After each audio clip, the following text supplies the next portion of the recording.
kill its prey. It's actually not that hard.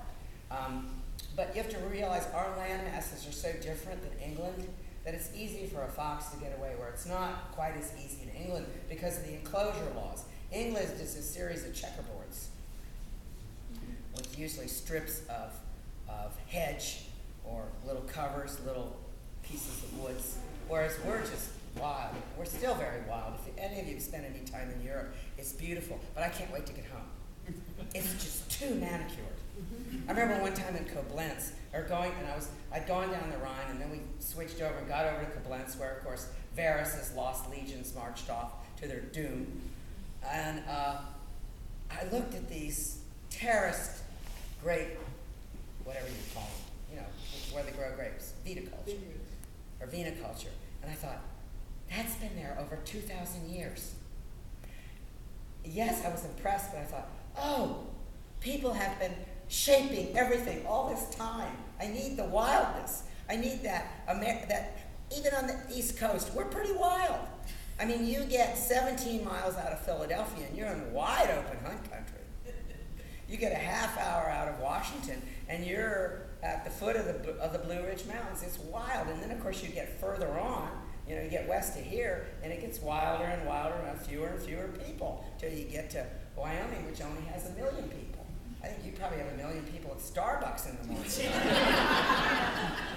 but you can train it. But the fox has an advantage. Also, the fox's brain circuitry is faster than ours. Think back, your early reading, Aesop. All those stories about the fox, they're based on reality. Every culture has stories about how clever the fox is, and they really are. I don't know yes, their senses are sharper than ours, but any mammals are. But they're able to put it together. And for instance, on a bad scenting day, they just sit and look at me. Sit and look at the hounds. Give you a little bird, and then maybe they'll walk away just as an act of contempt. And then they'll go to their den. One time, it was just one of those terrible days, It was hot, everything was wrong, it was windy, because the wind blows the scent to bits, and we were at a place called Cherry Hill, which was built just before the Revolutionary War. Same family still in it. And the lady that owns it has all these guinea hens. I don't know if you've ever seen guinea hens, but they're pretty. They're noisy, they're kind of pretty. And we heard this terrible uproar in the guinea hens. So I thought, oh my God, I hope one of my hounds hasn't gotten in there. I counted my hounds, I had them all. And I looked over the fence, and there was the fox in the middle of the guinea hens, because he knew we couldn't do anything. So he decided to just, give the guinea hens hell. But any sport that takes you out of yourself, or any activity that takes you out of yourself, is a good thing, because it rejuvenates you. I mean, look, most of you sitting here are looking at me. You're overcommitted. You're burdened by regulations. Your taxes are going up, not down. You're working your asses off. And you work from January to June for the government, so you don't get to keep a lot of what you're working. And depending on where you're working and who you're working with, if you're in education, there's things you just can't say anymore. You cannot tell the truth to your students. If you're in a corporation, it's more open, but it depends on who's above you and who's below you. So, you're under a fair amount of stress. Anything that takes you away from that, whether it's a good book or rejuvenates you, I'm mostly rejuvenated by physical things. It's a good thing. And most of you know it, and I hope you all have some kind of passion. I hope it isn't the Cubs. Or the Bears. I know. God knows. You watch those games like this. Oh, please no. Anyway, it's the delight of being alive. But are there other questions? Yes, ma'am. Well, I've waited 18 years to get to see you, and so this is a thrill for me. I grew up in Norfolk, Virginia. The first book of yours I ever read was Murder at Monticello. Oh, fun. Because I was taking my husband to Monticello for the first time. And so figure, okay, I'm gonna be in the car for 3 hours, find something to read, and we're staying overnight. Fell in love with that, then read Ruby Through Jungle, fell in love with that one, read your autobiography, Rita Will. But the book of yours that means the most to me is Alma Mater. The one about the college students. William and Mary, I had just moved up here in 2001 and was extremely homesick for Williamsburg. And being born in 71, you wrote it in the 70s. We used to take the Jamestown Ferry, Smithfield, and Williamsburg all the time. And it got me through my homesickness. While you're here, I guess it did. Just the way you wrote it, everything. I mean, I could smell the gingerbread cakes from the Raleigh Tavern Bakery. Virginia's an odd place, is it not? It is. I don't miss Norfolk, even though my family's there. But I mean, you had Ben's department store in there, just everything. The Duke of Gloucester, William and Mary, the dorms. I mean, there was a great Shakespeare professor at William and Mary. I want to say his name was Fear Not. It wasn't, but it was like that. He was a very great Shakespeare professor. But let me. Have any of you ever been to Norfolk, Virginia? It's not pretty. Thank you. It's not pretty. But it's now getting large, and of course we have the Navy shipyard down at Virginia Beach. It's a town with a lot of replenishment because of the Navy and because of all the young men coming through. It's interesting in that respect, and of course it's called South Side Virginia. One of the things about Virginia is like every place in the world, there's uptown and there's downtown, and south of the James is called South Side, which is never as good as north of the James, so to think. But it's a lot of fun. But, you know, we started this country in 1607, and I think we have a lot to answer for. Anyway, oh God, yes ma'am. I have a question. I have a little person in my life who is just now learning to read chapter books. And I'm going to ask you point blank, what do you suggest for I have an 8-year-old, and Christmas, I bought Christmas presents already. I went and got chapter books. But where do you suggest that we start our little people? They have to be able to understand the words, but How old is this child? 8, 7. 8. She'll be 8. So they can read pretty good. Yes. Well, I think a lot of it depends on their interests. There's so much good work for young people now. Whether it's Judy Blume's books, you know, they're more teenagers, but things like Winnie the Pooh, the first time somebody reads Winnie the Pooh, oh my God, what a wonderful thing. But a lot of it does have to do with interest. I think part of, with what you said before, my job as her grandma is to focus her, let her learn her interests as she goes along, but if we don't focus, we got today. You know, that's a good attitude too. I mean, don't you think, those of you that are mothers and fathers, that they come into this world fully formed? I think it's our job to get out of the way. You know, I mean, if they're interested in something, show it to them, but you know, just let them live. You know, protect them up to a point, but pain's part of life. I mean, they gotta learn that too. You did. I mean, most of you rode a bicycle without looking like the Michelin Man, and you're here. I think we just need a little common sense here. Yes, sir. Interesting hearing you talk, that great drive and that great security and knowing who you are. Did you have this all of your life? Did you spring forth knowing you were a minority person in a difficult generation growing up in the 50s? It affected your academic chances and career, which is outrageous. You have so much to give and so much to you be a fascinating professor. This half hour, 40 minutes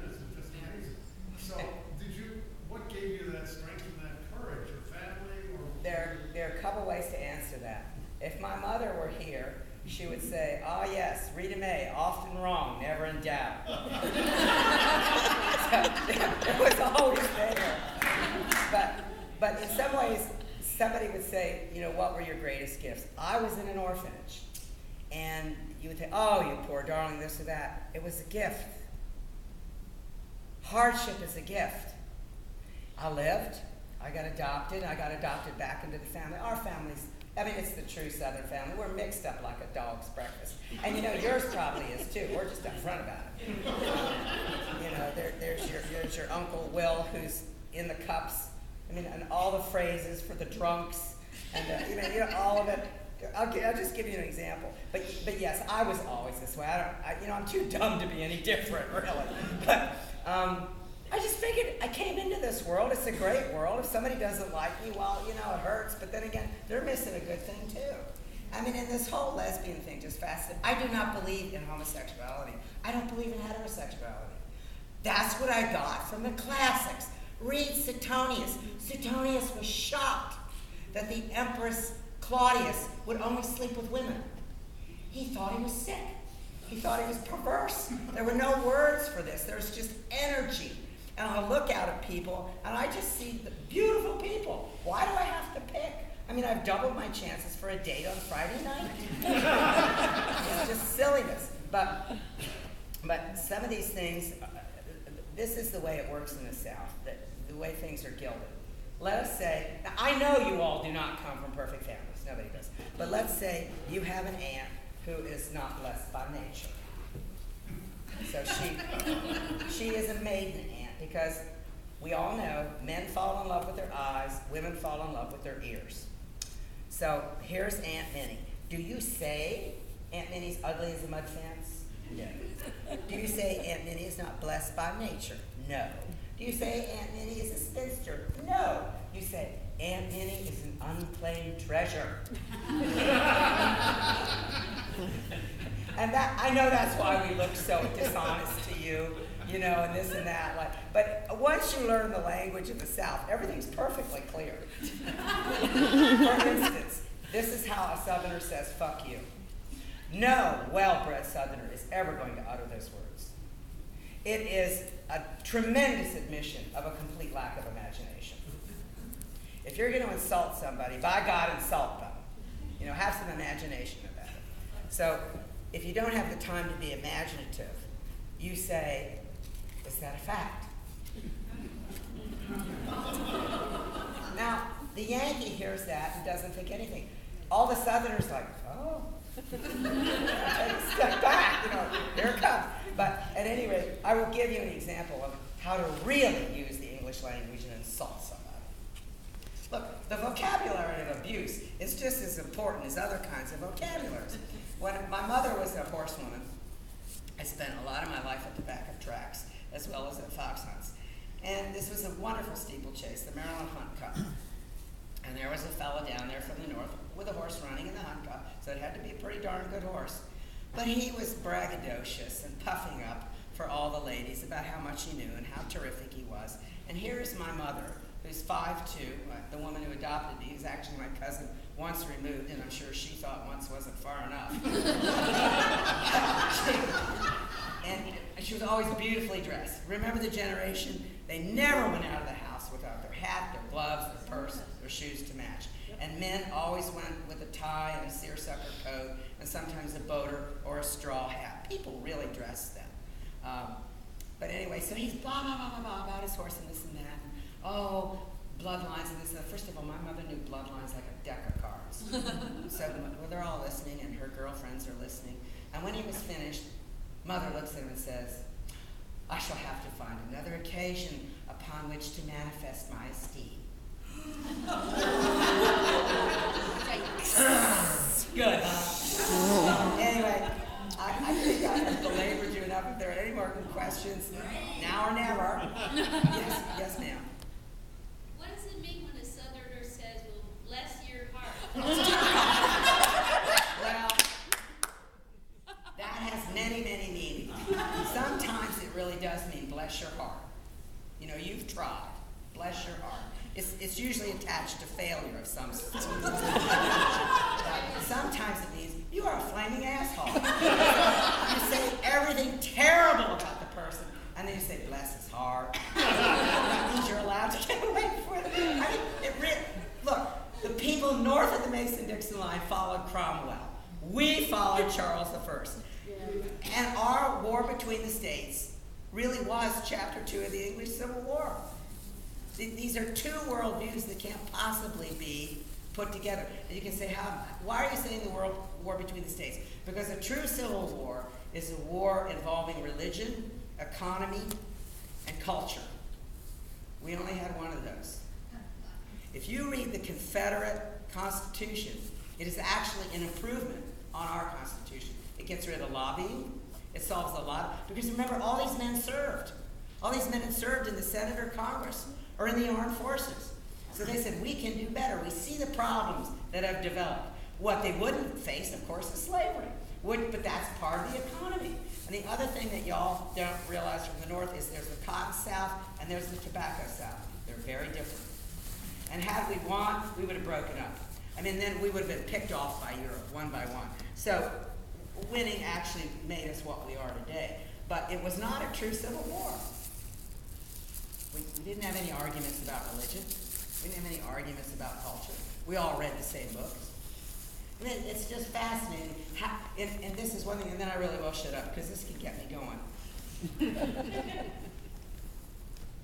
We had at least 3 opportunities in our nation to solve that problem, to solve the problem of slavery. Everybody knew it was wrong. The only president who was a slave owner who ever freed his slaves was Washington on his deathbed. Maybe the greatest man we've ever produced, for many reasons.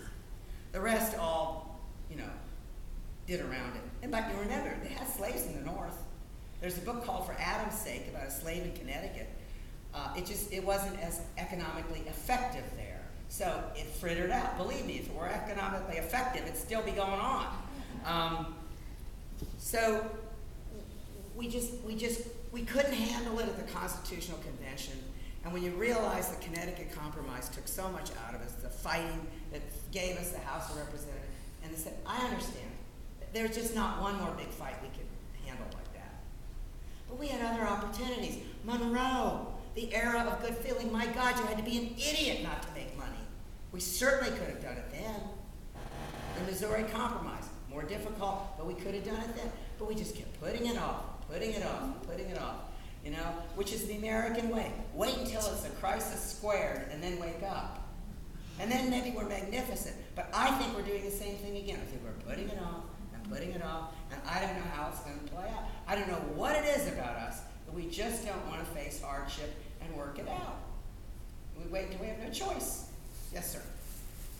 As a very open-minded, thinking Southern woman, how do you view the view of the North, that the North is the liberal bastion of the United States, and the South is bigoted, creationist, not seeing the world as it really is, thinking Darwin was, overly religious, Tea Party, red state, all of that? Did you hear what he said about how Northerners, okay. Some. I think there's some truth to it. I think there are ways in which we're very resistant to change in the South. We operate on the principle if it ain't broke, don't fix it, which means a lot of times it's broken, we still don't fix it. But nonetheless, if you really get to know a Southerner will tell you what they think, which makes us appear bigoted.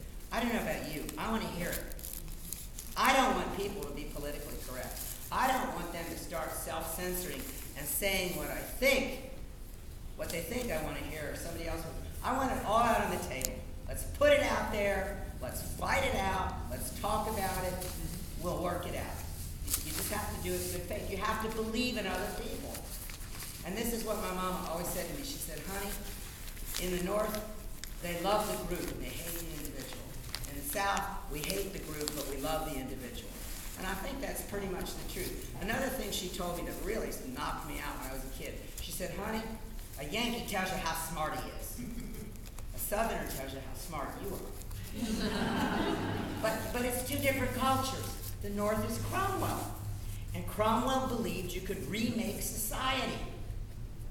I mean, he tried it in England. Didn't work. It never works wherever. Does it work whether it's communist Russia? Doesn't work wherever it is. Doesn't work. You can't remake people. We're animals. We are what we are. We keep denying what we are. For instance, monogamy is contrary to nature, but it's necessary for the greater social good. It is one of the great conundrums of human life. How do you solve this?